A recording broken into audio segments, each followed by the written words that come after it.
नमस्ते मित्रांनो. आजच शासनाने गाव दप्तरामध्ये नवीन 2 नमुने समाविष्ट केलेले आहेत. गाव नमुना 7E आणि गाव नमुना 12E याचा नव्याने समावेश करण्यात आलेला आहे.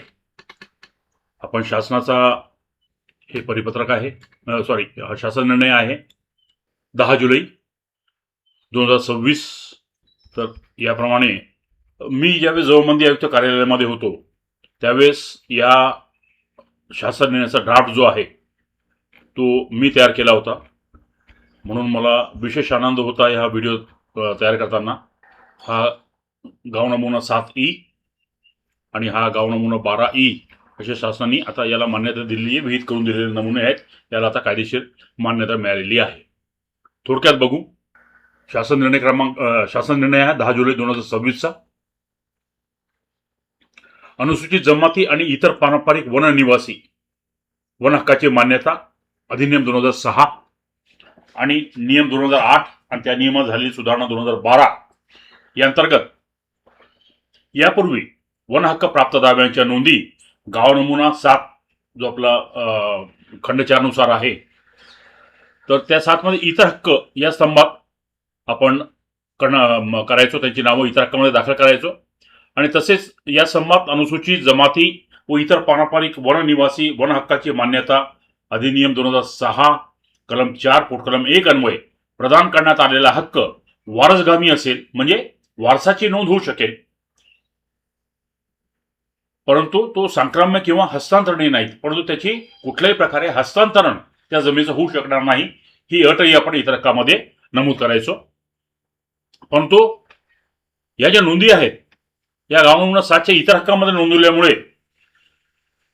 आणि त्यांच्या पिकांची नोंद घेण्याची विशेष सुविधा नसल्यामुळे सदर खातेदारांना ॲग्रिस्टॅक योजनेअंतर्गत शेतकरी ओळख क्रमांक म्हणजे फार्मर आयडी प्राप्त करणे, कृषी विभागाची इतर शासकीय योजनांचा लाभ मिळणे, पीक कर्ज न मिळणे इत्यादी अडचणींना तोंड द्यावं लागायचं आणि शासनाच्या विविध योजनांचा लाभही त्यांना मिळत नसे. त्यामुळे माननीय मुख्य सचिव महाराष्ट्र राज्य यांच्या अध्यक्षतेखाली दिनांक 9/12/2005 रोजी झालेल्या सुकाणू समितीच्या बैठकीतील सूचनेनुसार जसं मध्य प्रदेश, ओडिशा या राज्यांच्या अधिकार अभिलेखांच्या नोंदीचा माननीय जवळमंदी आयुक्त यांनी आढावा घ्यावा अशा सूचना होत्या. त्यानुसार माननीय जवळमंदी आयुक्त यांच्या आदेशानुसार आम्ही त्याचा अभ्यास केला. त्यानुसार वन हक्क प्राप्त दाव्यांच्या नोंदी म्हणजेच वन हक्क धारकांच्या व सदरील क्षेत्रावरील पिकाच्या नोंदी करण्यासाठी नव्याने स्वतंत्ररित्या दुय्यम अधिकार अभिलेख तयार करण्याचा प्रस्ताव आम्ही तयार करून शासनाकडे सादर केला होता. तो शासनाने मान्य केलेला आहे. आता यानंतर महसूल विभागामार्फत विहित प्रक्रियेनुसार गाव नमुना 7E आणि पिकांच्या नोंदणीसाठी गाव नमुना 12E हा तयार करण्यात आला किंवा विहित करण्यात आला आपण म्हणू. त्यामुळे आता अनुसूचित जमाती व इतर पारंपरिक वननिवासी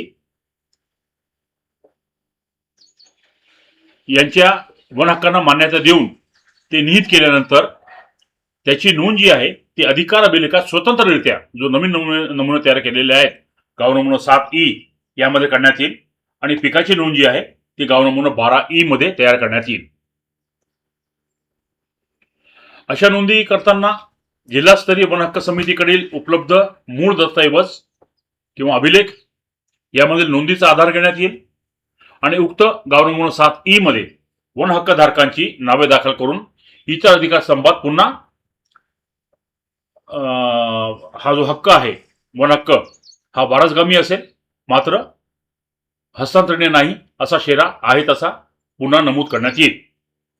गाव नमुना 12E मध्ये नमूद तपशील म्हणजे पिकाची जी नोंद आहे ती अधिकृत पीक नोंद वही म्हणून किंवा अधिकृत पीक नोंद म्हणून ग्राह्य धरण्यात येईल आणि संबंधित वन हक्कधारकांना इतर शेतकऱ्यांप्रमाणेच कृषी विभागाची अनुदान योजना, पीक विमा योजना, कर्ज सवलती, पीक कर्ज, नैसर्गिक आपत्ती भरपाई, फार्मर आयडी आधारित ज्या काही योजना आहेत त्या सर्व कृषी व इतर शासकीय योजनांचा लाभ देण्यात येईल आणि ही जी जबाबदारी आहे ती संबंधित प्रशासकीय विभागाची राहील असे शासनाने निर्देश दिलेले आहेत. तथापि गाव नमुना 7 तसेच पिकाच्या नोंदीसाठी गाव नमुना 12 जो तयार केलेला आहे हे दोन्ही दुय्यम अधिकारविलेख आहेत. त्यामुळे या नोंदीमुळे संबंधिताचा कोणताही मालकी हक्क त्या जमिनीवर निर्माण होणार नाही असंही सूचना किंवा इशारा शासनाने दिलेला आहे. तसेच या प्रयोजनासाठी वन हक्क दावा मान्य करून वनपट्ट्याचे वाटप करण्यात आले आहे. फक्त त्याच प्रयोजनासाठी वन हक्क दाव्याअंतर्गत जमिनीचा वापर करण्यात येईल. हे जे नमुने आहेत आपण शासन निर्णयामध्ये बघितले, याप्रमाणे हे नमुने आहेत. भूधारणा पद्धत याची जी राहील ते महाराष्ट्र शासन वन विभाग ही भूधारणा पद्धत राहील. याच्यामध्ये वन हक्क खाते क्रमांक त्याचा येईल, वन हक्क धारकाचे नाव येईल, क्षेत्र येईल, इथं अधिकार काही असतील तर, आणि हे जो शेरा तुम्हाला सांगितलं तो शेरा आहे असाच राहील. बोजा, प्रलंबित फेरफार, शेवटचा फेरफार, दिनांक हे सगळे खंड 4चे 7-12 नमुना 7 प्रमाणे आणि 12 प्रमाणे कायम राहतील. इथं गाव नमुना 12 जी आहे ती पिकांची नोंदवही आहे. पुन्हा याच्यामध्ये जसे खंड 4 प्रमाणे गाव नमुना 12ला 11 स्तंभ आहे त्याप्रमाणे स्तंभ देण्यात आलेले आहेत. सुद्धा स्वतंत्र नमुना तयार केलेला आहे. तर आता यापुढे आपल्याला या नमुन्याचा वापर वन हक्क धारकांसाठी करायचा आहे. हा व्हिडिओ इथं संपवतो. नमस्ते, धन्यवाद.